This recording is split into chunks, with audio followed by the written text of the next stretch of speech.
In this video lecture, we'll be solving this problem. Find if path exists in a given graph. We have solved this problem using BFS algorithm.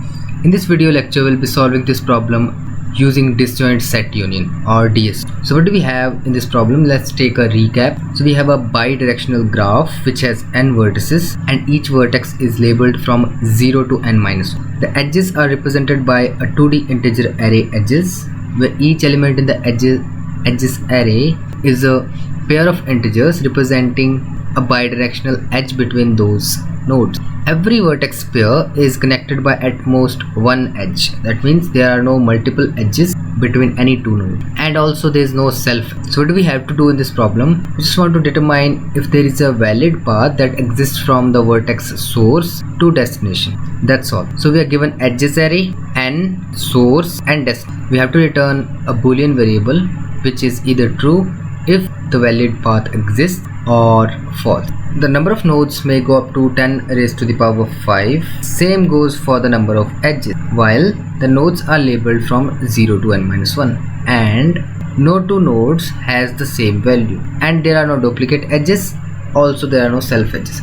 So let's better understand the problem statement using an example. So here we have let's take this example. We have a graph which has 4 vertices and they are labeled from 0 to 3. So we have a source vertex which is 0 and we have a destination vertex which is 2. So all we want to do is to just check if we can reach 2 or not, starting from this source node. Okay, so pretty standard problem. We have solved this using BFS search, but in this video lecture I want to emphasize the solution using disjoint set union. So this is a good starting problem to learn about that data structure. Okay, so what do we do in DSU or disjoint set union? So what do we have in a disjoint set? So a disjoint set is basically a data structure which keeps track of disjoint sets which are partitioned from a given set. So we have a set of nodes. Let's say we have 4 nodes in a graph, and DSU will basically keep track of the subsets of those nodes. Imagine a graph which has 4 nodes. We are not emphasizing on the edges here. We don't have to know about the edges. What can we do using a DS? Using the disjoint structure, I can partition these nodes into the subsets which I want to. So let's take a overview for our disjoint data structure that we have, or disjoint set data structure. Why do we use it? Let's see. So imagine this set of nodes. We have 5 nodes labeled from 0 to 4. Using the disjoint set structure, we can partition these nodes into the subsets which we want to. So let's say I want to partition these nodes into 2 sets. The first set contains nodes 0 and 1 connected by an edge, and the second set contains node 2, 4 and 3 connected by edges like this. This is one of the combination which I can achieve using the disjoint set union. In my data structure, I will have the information for this partition and for this partition as well. Similarly, I can make a partition like this. First partition contains node 0 and 3 connected by an edge. Second partition contains node 1 and 2 connected by an edge, while the final partition contains node number 4. So we have 3 partitions, and using disjoint set data structure, I can keep track of all 3 of them. Okay, so this is the basic functionality of a disjoint set union data structure. Fine. So how this can help us to solve our problem? So take this graph here. In this graph, we know that there is a path from source to destination. One of the path is to move from 0 to 3, then from 3. Another path would be to move from 0 to 1, then from 1 to 2. So that means there is a valid path from node 0 to node 2. And how do we find that? Using DSU data structure. So we have explained that in DSU we can keep track of the particular partition of the set of nodes. Here in this graph, what we can do is we simply create a replica for this graph. So let's take 4 nodes. So what do? We take 4 nodes, then using my disjoint set data structure, what we can do is I can connect these edges which we are given in this graph into our disjoint set union. So I simply prepare my data structure according to the graph which we are given. So according to this graph, the DSU will simply have one partition that contains all the nodes of this graph 0, 1, 2, 3 connected by. So my DSU will keep track of, since the DSU has the information about this component, I can simply check if 0 and 2 belongs to a single partition or not. If they belong to a single partition, then that means there is definitely a path from node 0 to 2, and hence I return true in that. For instance, here let's say the partition is like this. The first partition contains node 0 and 3. The second partition contains node 1, 2 and 4. Now I want to check if there is a path from 0 to 2. And the answer, and how would I check that? I would simply check if the component containing 0 is same as the component containing 2, which is not the case. They are two different partitions which you can check using DSU. Hence the answer for this case is no, because there can be no path from 0 to 2. Fine.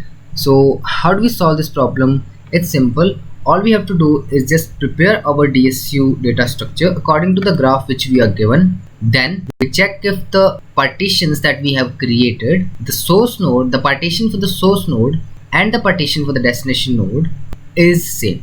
If they are same, then there is definitely a path, otherwise there is no path. So in this video I will not be discussing about the implementation details of DSU. For that I will be creating other videos, otherwise it will go too long. So let's jump into the implementation part. So here we have our implementation. In this problem we simply take two arrays, root and rank. See, this is the basically implementation of DSU. So for this you must have basic idea of how DSU works. So we take two arrays, root and rank. Initialize root array with 0, rank array with 1. Then this is the find function. What it does basically, for any node it simply gives me the head node for that particular node. So for every single partition which I create, let's say we have this graph, I create two partitions. First partition is this, which is 0, 1. Second partition is this, which is 3, 2. Each partition has a head node. Let's say for this partition the head node is 0, and for this second partition the head node is 3. This function simply gives me the head node of the given partition, the head node of the partition to which this x belongs. Fine. And here I'm using the path compression technique. This is join function. What it does, it takes two nodes x and y, find its head nodes, check if they belong to different partitions. If it is the case, then simply join these two partitions. Here I'm checking if the root node for node x and the root node for node y or head nodes for these two nodes. If they are not equal, then that means these two nodes belong to two different partitions. If it is the case, then I simply merge these two partitions. What I'm doing here, I'm simply comparing these two partitions by rank.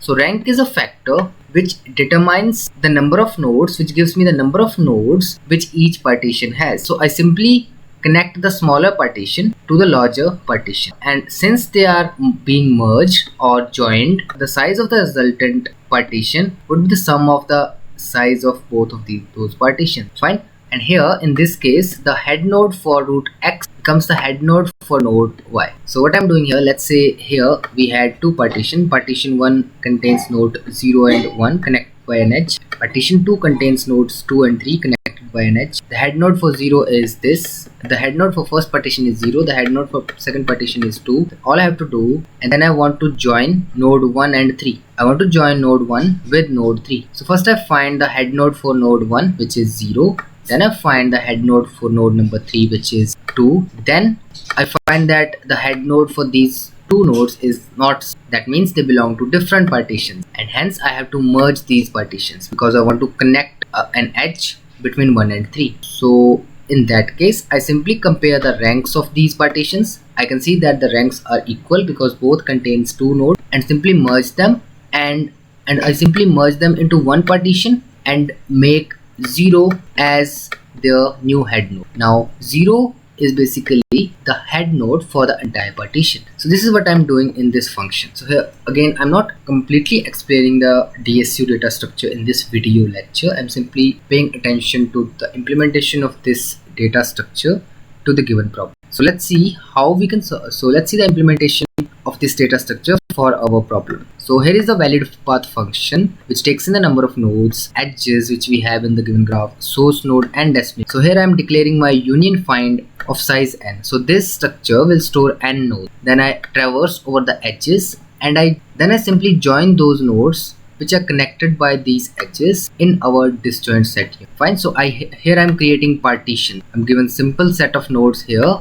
Then according to the edges which we have in the graph, I'm creating partition. Finally, I'm checking if the head node for the source node is same as the head node for the destination. If it is the case, then that means they belong to the same partition, and hence a path exists. Otherwise, they belong to different partitions and the path. So I return the boolean variable according to the head nodes. Fine. So that's all I have to do in this valid path function. If I know how my DSU, this is one of the application of DSU data structure, and this problem is a good exercise to learn about disjoint set union, or the first problem to solve after you learn. So let's discuss the time and space complexity. We can see we know that the time complexity for the DSU data structure is big of M alpha n, and n represents the number of nodes, where m represents the number of edges that we have to create. Right? While the space complexity for the given implementation is big of n, because I'm using arrays for rank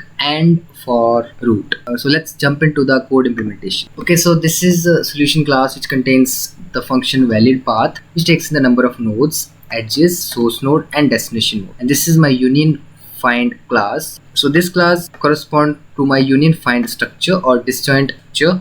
It starts by declaring two arrays, namely root and rank. So this root will store the root node for a given partition. This rank will store the rank or the size for each partition. And this is a constructor union find which initializes this root array and rank array. This root array is initialized with 0 and it has size same as the number of nodes in the graph, while this rank array also has the same size as n and it is initialized with 1. Then I create my find, which takes in the node x and it returns the head node for the partition or component to which this x. So here I'm using the path compression technique to get the root node for the given partition to which this x. Then we have my join function, which takes in two nodes x and y, finds the head node for these two nodes, check if the head nodes are not same. If it is the case, then that means both of these nodes belong to two different partitions. In that case, I merge them and update my rank and root array. Fine. So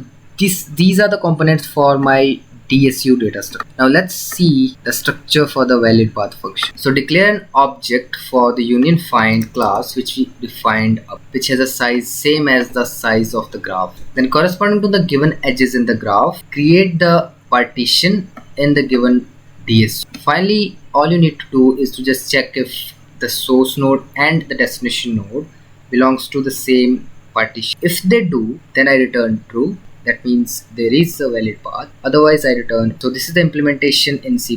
Let's see the implementation in. So this is the implementation in Java, and this is the implementation in. So that's all for this video. If you like the video, then hit the like button and make sure to subscribe to my. Give your feedback in the comments. I will see you in the next. Till then, take care. Bye bye.